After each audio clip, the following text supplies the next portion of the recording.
Hello, students of class 9. Today I'm going to start a new chapter, gravitation. So, while talking about gravitation, we will go actually what's the term? What do you mean by gravity? So, gravity is nothing but the movement or a tendency to move and where towards a center of the gravity as in the falling of bodies to the earth. So in earth we have one gravity, and that movement or tendency that we are attracted to the center of it, that is known as the what? The gravity. All planets, even moon goes around the earth, it is some force acting on the objects. Even Isaac Newton could grasp the same force while sitting under an apple tree. So from here we have got the term how gravity came here. Gravity, this term was given by Isaac Newton, okay, while he was sitting under an apple tree, as the apple has fallen over him. So he had turned out why everything falls from up to down, not from down to up, because we can stand still or we can sit still on the earth only because of the force of gravity. Okay, so next slide. Why moon revolves around the earth? So if one question comes, as we know that every after 15 days we see the full moon, isn't it? So why this moon is revolving around our earth, and moon is said as a satellite of the earth? Why is it so? Only because of, see, if can you see one arrow sign down the moon, okay, where the path the moon would naturally take, but as there is a gravity between the earth and the moon, there's a pull of the moon and the earth on each other, and only for this pull of gravity the changes of the path of the moon revolves around the earth. So this is one reason that moon revolves around the earth, which is our satellite. Okay, so next is a centripetal force. So centripetal force means what actually? For an example, if we take a ball, okay, and put tied within one string, and we just take it, and we will stand still and we will just keep it round and round. So what happened there? We are using a uniform speed with a circular path. Then what happens? The body moves, okay, but it will not go out from its radius. It will be in its radius from the center where we are catching it. Okay, so centripetal force means what? See, centripetal force is that force which is required to move a body in a circular path with uniform speed, and the force acts on the body along the radius and towards the center. Okay, and center seeking force is called the centripetal force. So centripetal force we can measure it by Fc is equal to m into v square, means velocity, by r is the radius. Okay, so next term we'll go study about the universal law of gravitation. So this law was given by Newton. So it is Newton's law of universal gravitation. Is usually stated that every particle attracts every other particle in the universe with a force which is directly proportional to the product of their masses and inversely proportional to the square of the distance between their centers. So here it is given two objects, m1 and m2. So here m1 and m2, it will be attracted to each other. Okay, so here it is, what is directly proportional? The masses. Okay, m1 m2 are the masses, so will be directly proportional, means it will be multiplied, and inversely proportional will be what? The square of the distance. Okay, d square, the distance is taken as d, so d square, the square of the distance, this is. Now we will see the derivation of this law, how it can be derived. Let's see.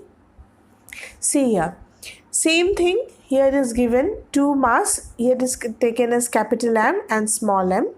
Okay, capital M, small m, the distance between them is small d. So if F is directly proportional, we have studied in the law that in Newton's law of gravitation that it is directly proportional to the mass. okay, product of the masses, and inversely proportional to the distance, means 1 by d square. So now we have to remove this gravity proportional sign. So how we'll remove it? We will put here one constant g. G is nothing but the universal gravitational constant, and that is equal to 6.67 into 10 to the power minus 11 Newton meter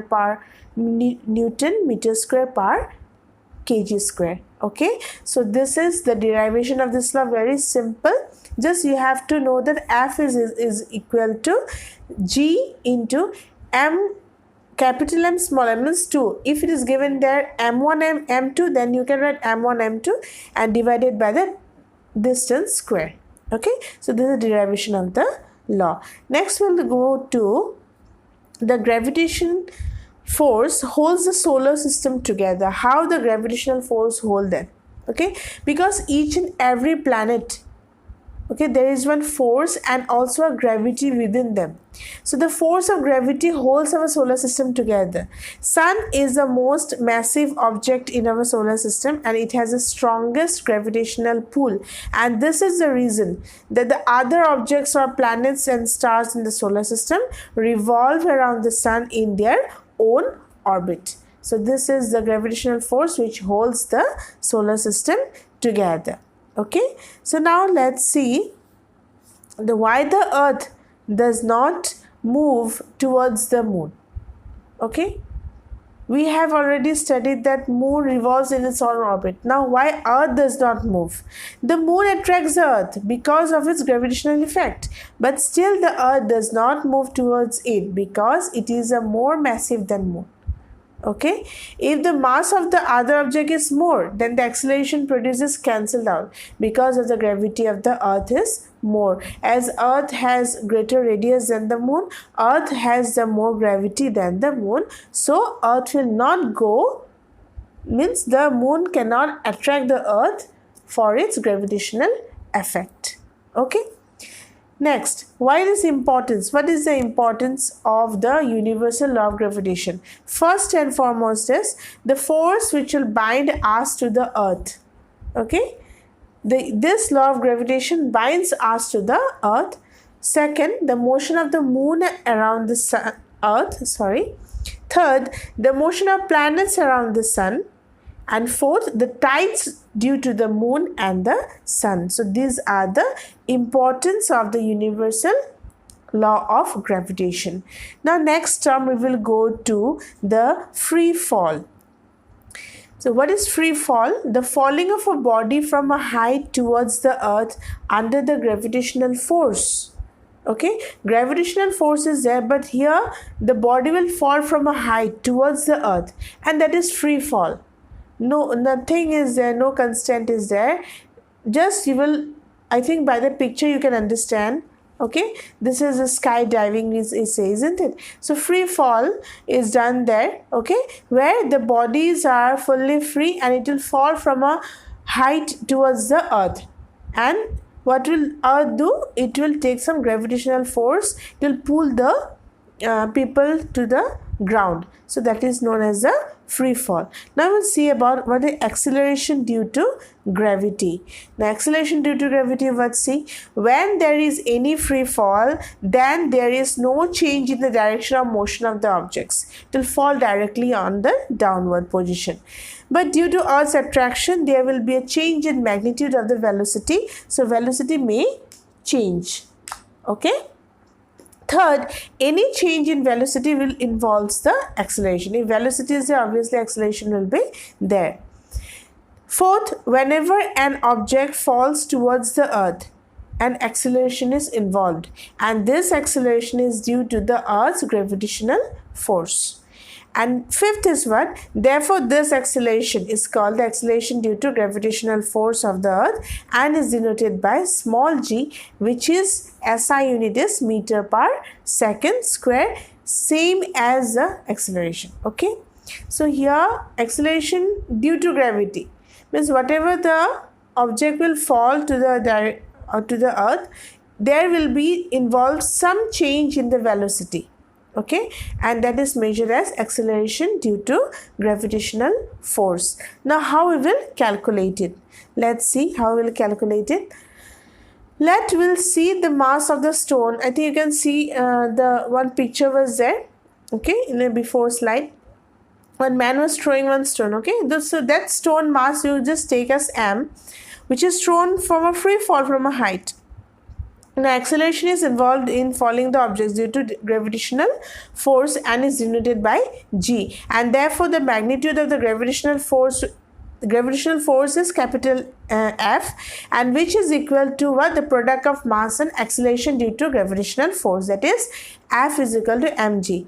Now by universal law of gravitation we know that what? F is equal to, we have got this universal law of gravitation, g into m whole divided by d square. Now from these two equations what we will get? That mg is equal to this universal law of gravitation. So from, if we cancel out small m, the mass of the stone, if we cancel out, we will get g. Here capital M is the mass of the earth and d is the distance between the object and the earth, okay. Now here any object on near the surface of the earth, the distance in the equation will be equal to r, okay, not d. Will take here r as the radius of the earth, okay. Now from here the objects on near surface of g is equal to capital G, we have got the cancelled m, so we have got this G capital M divided by r square. So m is what? Capital M is mass of the earth. R, from d we have taken it r because it is the radius of the earth, okay, 6.4 10 to the power 6 meter. Then g, we know gravitational constant 6.67 into 10 to the minus 11 Newton meter square per kg square, and therefore on putting the value of g we will get 9.8 meter per second square. So this is a constant of g. Whatever problem we will get of g, constant acceleration due to gravity, we will take g is equal to 9.8 meter per second square. So this two slide will show you the derivation of this small g, okay, how we have taken it small g. Now there are some equations. So what were those? Equations of motion of freely falling bodies. Now see, as g is constant here near the earth, all equations will be uniformly accelerated motion of the objects will become valid with acceleration a is replaced by g. We have got already, v is equal to u plus at. Before in the motion chapter we have got this, we have discussed also this one. So v is equal to u plus at. Here a will be replaced by g because we are talking here about gravitational constant, isn't it? So g will take here. Again s is a distance we have taken, but here not distance, will replace it by height, so h will be taken here. So s is equal to ut plus half at square will be replaced as h is equal to ut plus half gt square. And another equation we know that v square equal to u square plus twice as, which will be replaced as v square equal to u square plus twice gh, okay. So till here we have discussed the universal law of gravitation and also the equations of freely falling bodies with acceleration due to gravity also. So till here our chapter is finished, okay. So next part of this chapter will discuss about mass and weight. Till then, wait till for the second part of this chapter. Till then, thank you.